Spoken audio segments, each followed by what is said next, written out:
पहले हम चाहते हैं कि हम सभी साथी लोग आज जोरदार नारा पहले लगाएंगे, इसके बाद मैं अपनी बातों को आपके बीच में रखूंगा। महागठबंधन जिंदाबाद। ऐसे काम नहीं चलेगा। घरौंदी से 80% वोट देना, 80%। दोनों हाथ उठा करके जोरदार तरीके से लगाना है, 80%। महागठबंधन जिंदाबाद, जिंदाबाद, जिंदाबाद। इसी तरह से चलेगा। सोनिया राहुल जिंदाबाद, जिंदाबाद, जिंदाबाद। रास्ता को छोड़ देंगे, गाड़ी को आने जाने में दिक्कत ना हो, थोड़ी साइड साइड हो जाएंगे।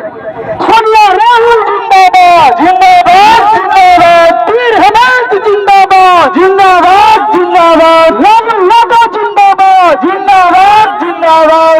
तेजस्वी जिंदाबाद, जिंदाबाद, जिंदाबाद। ममता भुइयां जिंदाबाद, जिंदाबाद, जिंदाबाद। लालटेन छाप जिंदाबाद, जिंदाबाद, जिंदाबाद। जिंदाबाद, जिंदाबाद, जिंदाबाद। छोटे राजा जिंदाबाद, जिंदाबाद, जिंदाबाद। अब की मार कहाँ लगेगा? लालटेन छाप की घेरे में। अब की मार कहाँ लगेगा? लालटेन छाप की घेरे में। भारतीय संविधान जिंदाबाद, जिंदाबाद, जिंदाबाद। भारतीय संविधान जिंदाबाद, जिंदाबाद, जिंदाबाद। बहुत बहुत धन्यवाद। आज इस नुक्कड़ सभा का संचालन अध्यक्षता कर रहे इस प्रखंड के सम्मानित अध्यक्ष और इस कार्यक्रम का संचालन कर रहे हम लोगों का आदरणीय नेता हिफाजत अंसारी जी। और मैं संबोधन में ज्यादा टाइम नहीं लेते हुए आप उपस्थित हमारे सभी इंडिया महागठबंधन के सम्मानित नेतागण, कार्यकर्तागण और खरौंदी प्रखंड के कोने कोने से आए हुए हमारे अभिभावक नौजवान साथियों, व्यवसायी भाइयों, मीडिया के बंधुओं, मैं आप सभी को हार्दिक अभिनंदन करता हूं, झारखंडी जोहार करता हूं। सम्मानित साथियों, आज जो ये लोकतंत्र का बिगुल बजा है, जो महासमर लगा है, इस बार का चुनाव नहीं है। इस बार का चुनाव चुनौती के रूप में स्वीकार करना है। और इसलिए इस बार का चुनाव ममता भुइयां बनाम बीटी राम का नहीं है। इस बार का चुनाव इंडिया गठबंधन बनाम भारतीय जनता पार्टी का नहीं है। इस बार का चुनाव है तो बाबा साहब भीमराव अंबेडकर बनाम भारतीय जनता पार्टी का चुनाव है। क्योंकि आप सभी ने सुना होगा कि भारतीय जनता पार्टी का जो मोदी सरकार देश में बैठी है, उनके 3 सांसदों का बयान आता है कि इस बार 400 पार दीजिए, मैं भारतीय संविधान को बदलने का काम करूंगा। आप समझ लीजिए कि जिस दिन भारत का संविधान, बाबा साहब भीमराव अंबेडकर जी का संविधान इस देश में नहीं रहेगा तो आपका क्या हालात होगा। आप पिछले दिनों को याद करिए, जब आदरणीय लालू प्रसाद यादव जी इस राज्य का नेतृत्व करते थे, एकीकृत बिहार झारखंड का, तो हम लोगों को छाता हटा दिया जाता था, जूता हटा दिया जाता था। आप उस दिन को याद करिए जिस दिन को आजादी उन्होंने हमें दिलाने का काम किया। आज भारतीय संविधान बाबा साहब भीमराव अम्बेडकर ने दिया और उसको झारखंड और बिहार में लागू कराने का काम आदरणीय लालू प्रसाद यादव ने किया है कि नहीं किया है। इसलिए हम लोगों को संविधान बदलने दीजिएगा बाबा साहब का। संविधान बदलने वाले तुम कान खोल करके सुन लो। इस बार इंडिया गठबंधन तुम्हारा विरोध नहीं कर रहा है, भारत की जनता तुम्हारी विरोध कर रही है। और तुम्हारा जितना जुम्मेबाजी है, तुम कहते हो कि कांग्रेस ने क्या किया है। मैं बताना चाहता हूँ इस देश के अंदर जो भी किया है, चाहे किसानों के लिए किया है, नौजवानों के लिए किया है, या आदिवासी हरिजन पिछड़ा दलित समाज के लिए किया है, तो कांग्रेस पार्टी ने किया है।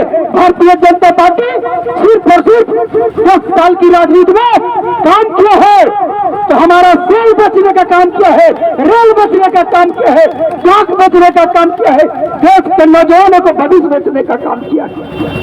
पिछले बार जब मोदी जी आए थे जयगढ़ में, तो उन्होंने बोला था कि पलामू से कमल का फूल खिलाइए, मैं भलापुर का पावर प्लांट चालू करेंगे। बोले थे कि नहीं बोले थे?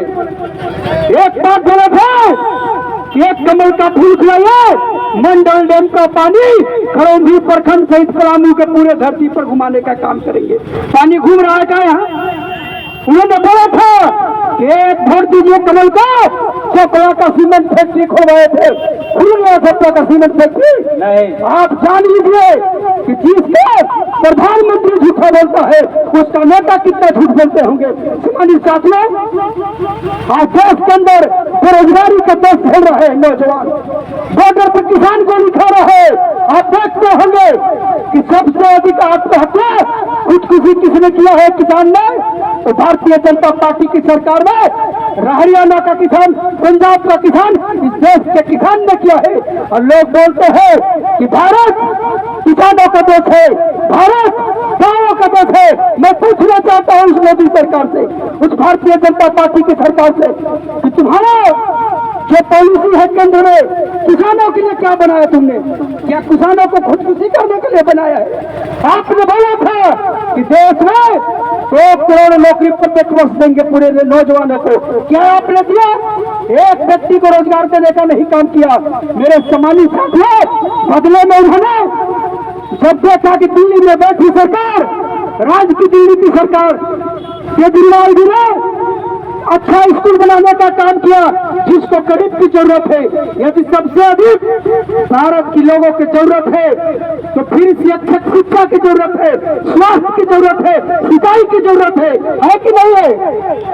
जब दिल्ली की सरकार ने मॉडल स्कूल बना करके गरीब के बच्चों को शिक्षा देने का काम किया तो मोदी जी के पेट में दर्द हो गया।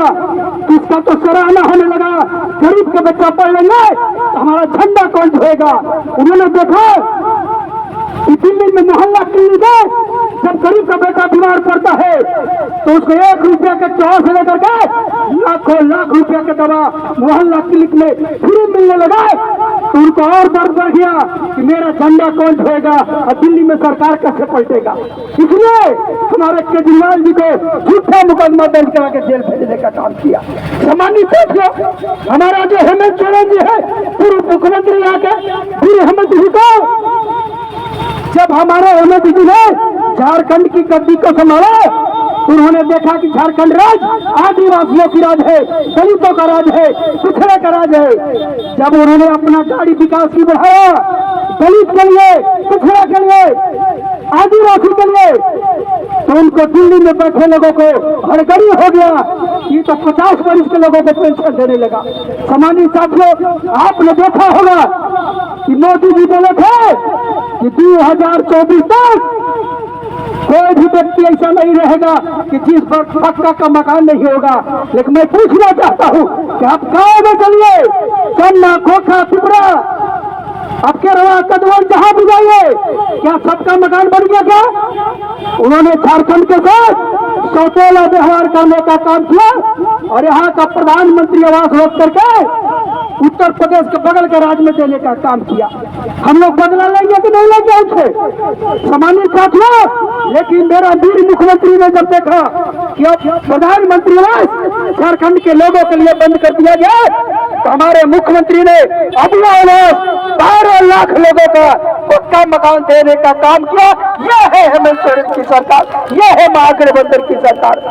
वो बोलते हैं कि 5 किलो चावल देता हूँ। मैं उनको याद कराना चाहता हूँ कि 2011 में तुम कहा थे, जो आज खाद्य सुरक्षा अधिनियम लागू हुआ है 2011 की जनगणना से हुआ है। तुम बोलते हो कि मैं प्रधानमंत्री आवास देने का काम क्या हूँ? आप सभी लोग यहाँ पे है, प्रधानमंत्री आवास भी 2011 की जनगणना से मिलता है। मोदी जी झूठा जुमला देता है, सिर्फ और सिर्फ हम लोगों को देने का काम किया तो कांग्रेस की सरकार ने किया है, इंडिया गठबंधन की सरकार ने किया। सम्मानित साथियों, आज हम लोगों के बीच में जब आप सोच सकते हैं कि देश का संविधान बदल जाएगा, हम लोग छोटी बात को समझिए कि हम लोग रात दिन मेरे माँ बाप जो हमारे प्रखंड के विभाग है खेतों में जाते हैं, धान कटनी करते हैं, मिट्टी कोड़ते हैं और उनका सपना रहता है कि शाम के खाए न खाए लेकिन मेरा बेटा पढ़े, मेरा बेटी पढ़े, ताकि इसको जब नौकरी लगेगा तो मेरा घर खुशहाल होगा, अमन चैन का जिंदगी जिएंगे। लेकिन आपसे पूछना चाहते हैं, जब मोदी जी ने रेल बेच दिया, देश के अंदर सबसे अधिक नौकरी यदि मिलता था तो रेल में मिलता था, सबसे अधिक नौकरी मिलता था तो डाक विभाग में मिलता था। अब सोचने की बात है, रेल को बेच दिया आपने, डाक को बेच दिया, गरीब को नौजवान रोजगार को बेचने का काम किया। आप बताइए कि क्या चाहते हैं देश के अंदर, हिटलर चाहिए? मेरे सम्मानित साथियों, इस बार का चुनाव हम लोगों को एक एक जनता को आगे बढ़कर लड़ने की जरूरत है। और अभी आप लोग देखे होंगे जब तेजस्वी यादव जी आए थे बैरागपुर की धरती पे, 80 डिग्री के धूप में बिना कांची के हमारे साथी लोग खड़ा होकर मजबूती से शून्य करने का काम किया। आप भवनाथपुर से लेकर के छतरपुर तक सभी जनता जग चुकी है। मैं खरौंदी प्रखंड की बात नहीं कर रहा हूँ, आप रांची के 1 नंबर बूथ से लेकर के 502 बूथ जोतना है विधानसभा के अंदर, हम लोग अप्रत्याशित जीत हासिल करने वाले, इस बात को मैं बताना चाहता हूँ। अभी आपने देखा होगा कि हमारे क्षेत्र के एक नौटंकीबाज विधायक है, गांव में 12 बजे रात के जा रहा है, कह रहा कि 5 आदमी जुटाओ ना, शर्म आनी चाहिए तुम्हें, लाने होता नहीं चाहिए तुम्हारे विधायकी पे। 5 आदमी बोलता है ये 5 को जुटाओ ना। अभी नवा ढूंढ गया था, बोला कि यहाँ धर्मराजा पासवान भर नेता नहीं है, वीडियो पासवान है, चिरागो पासवान है। मेरे भाइयों, जो आपके दुख सुख में शामिल रहेगा वही आपका नेता है। मैं बताना चाहता हूँ मंच के माध्यम से, कान खोल कर सुन लो, तुम 12 बजे दिन हो, 12 बजे रात हो, 48 बूथ खरौंदी में 48 का 48 बूथ जीतेंगे, इस बात को मैं गारंटी करना चाहता हूँ। मेरे भाइयों, आज भारतीय जनता पार्टी की जो जुमलेबाजी है, आज हमारी सरकार यदि महागठबंधन की देश में बनती है तो हमारा महागठबंधन का जो मैनिफेस्टो जारी हुआ है उसमें है कि किसानों के लिए आयोग बनाया जाएगा। उसका मतलब है, आप लोग जानते हैं कि छोटी सी कंपनी सुई का उत्पादन करता है, बल्ब बनाता है, एक कैंची बनाता है, तो उसका दाम कंपनी तय करता है। लेकिन आज जो देश को जिलाने का काम करता है, किसान गेहूं उपजाता है, धान उपजाता है, लेकिन उसका दाम कौन तय करता है? बैठे बड़े बड़े महासन साहूकार करते हैं। यही है किसान का आयोग। जरूरत है दोस्तों किसान आयोग बनाने की, जो हमारी सरकार ने, हमारी महागठबंधन के लोगों ने, आदरणीय लालू प्रसाद जी ने कहा है कि मेरा सरकार बनता है तो मैं किसानों का आयोग बनाऊंगा और गेहूं में 1 किलो उत्पादन में कितना खर्चा पड़ता है उसका 2 गुना दाम किसान तय करेंगे और सरकार खरीदने का काम करेगा। मेरे सम्मानित भाइयों, मेरे मैनिफेस्टो में है कि भारत के प्रत्येक महिलाओं को प्रत्येक महीना 830 रुपया, 8,333 रुपया, यानी साल में एक बार 8,333 बारी बारी नहीं, साल में 1 लाख रुपया प्रत्येक महिलाओं के खाते में अप्रैल को 5 तारीख को दूंगा, ताकि हमारा देश का किसान, हमारा नौजवान, हमारी माताएं बहनें अपना कोई अच्छा काम कर सके। हमारी सरकार ने ये सोचा। मेरे प्यारे भाइयों, आज जरूरत है हमें ललकारने की उनको जो हमें जुमलेबाजी का राजनीति सिखाते हैं। लोग कहते हैं, आज भारतीय जनता पार्टी के लोग जब देख लिया कि ब्राह्मण संसदीय क्षेत्र में इस देश के अंदर में किसी का जुमलेबाजी नहीं चलेगा, तो जानते हैं क्या करा मुखिया जी? एक धोबी को उठा ले हाथी छाप दे करके, चमरों को वोट डाल ही, धोबियों को वोट काट ली और भाजपा जीत जाए। चमार टूटने और आती हो यहाँ। उन लोग संविधान का असली रक्षक है, हम कहते हैं चमार जाति का लोग है। संविधान का असली रक्षक है तो तुषार का लोग है, संविधान का असली रक्षक है तो धोबी है, टूटने वाला नहीं है। वो कहता है कि पीडी राम पासवान को साथ ले है, जब पासवान टूट जाए तो पासवान बुजुर्ग है। असली क्षत्रिय यदि देश में है जो आग पर चलने का काम करता है तो पासवान जाति का है। मेरे सम्मानित साथियों, कहता है कि यादव लोग टूटेंगे, राम कृपाल यादव के नेता है, कहते कि यादव जी लोग टूट जाएंगे। एवं हमरो घर टोपी कुर्ता वाला काका, यादव लोग टूटने वाले हैं। यादव लोग का जो पैसा नहीं पटक पाता है, कौन पटकेगा हम लोगों को? बताइए, हम लोगों को पटक पाएगा कोई? हाथ उठा करके बोलिए इस बात पलामू में महागठबंधन की सरकार हम लोग बोलेंगे एक बार तो आप लोग बोलिएगा महागठबंधन की सरकार, एक बार महागठबंधन की सरकार, एक बार महागठबंधन की सरकार। अब टूटिएगा टूटिएगा नहीं ना, दोनों हाथ उठा कर बोलिए, दिखा दीजिए ममता भैया का, राहुल जी के, हेमंत जी के, लालू जी को कि घटौंदी के जनता साइड कर लीजिए, थोड़ा थोड़ा निकलने दिया, रास्ता खाली करिए, आवागमन बाधित मत करिए। मेरे सम्मानित भाई, अब हम लोग आज के बाद मैं अपनी वाणी का तुरंत विराम दे रहा हूँ, क्योंकि 5 बजे सब समाप्त हो जाएगा। हम लोग को बाजा गाजा बंद करके क्षेत्र में जाना होगा। आज आप लोगों से आह्वान करना चाहता हूँ कि आज के बाद कार्यक्रम जो खत्म हो रहा है, हम लोग पैदल मार्च यहाँ से देवी स्थान तक करेंगे नारेबाजी के साथ, और इसके बाद आप लोग अपने अपने घर जाइएगा। और धर्मराज पासवान है, चाहे दरगाही यादव हरिदास बैठा हो, या मजगामा के सम्मानित साथी है, सुंदी कहो, राजी कहो, कुप्पा कहो, हरी कहो, सिसरी कहो, चंद्रिया गांधी कहो, कोई किसी का पंचायत में नेता बन करके नहीं जाएगा। आज के बाद वहाँ का बेटा वही का नेता बनेगा, और गांव में जाके बूथ पे वोट बनाने का काम करिएगा। आप सभी लोग जानते हैं कि हम लोग का वोट गागा है, फसल लग गई है, लेकिन हर आंख हो रहा एक अटगाल मारे खातिर कभी धोबी के तुरी है, कभी चमार के तुरी है, कभी तुषार के तुरी है, कहेगा कि आदिवासी के कैसे हो गए। इसलिए मोटका डंडा नदियों पर से, सोल पर से, यहाँ पपीपरा के लोग आए हैं, डब्ल्यू चहल है, बड़का मोटका डंडा काट करके वितरण करवा दीजिए कि जितना हर आंख हो रहे होंगे उनका अगला दांत जरूर झड़ दीजिएगा, चोरने ना पाए, झड़िएगा कि नहीं झड़िएगा, अगला दांत झाड़ दीजिएगा कि फसल हमारी है, हमने सींचा है, हमने बोया है। काटेगा कौन? महागठबंधन के लोग ने काटेगा। इसलिए मैं अपनी बारी को यही विरोध देता हूँ, और आप लोग जा करके बूथों में लगिए, मैं भी चंदनी में लगूंगा, अपना बूथ को जगजगाइए, और जो पंचायत सबसे ज्यादा वोट देगा उसको इसी मंच से हम लोग सम्मानित करने का काम करेंगे। बहुत बहुत धन्यवाद।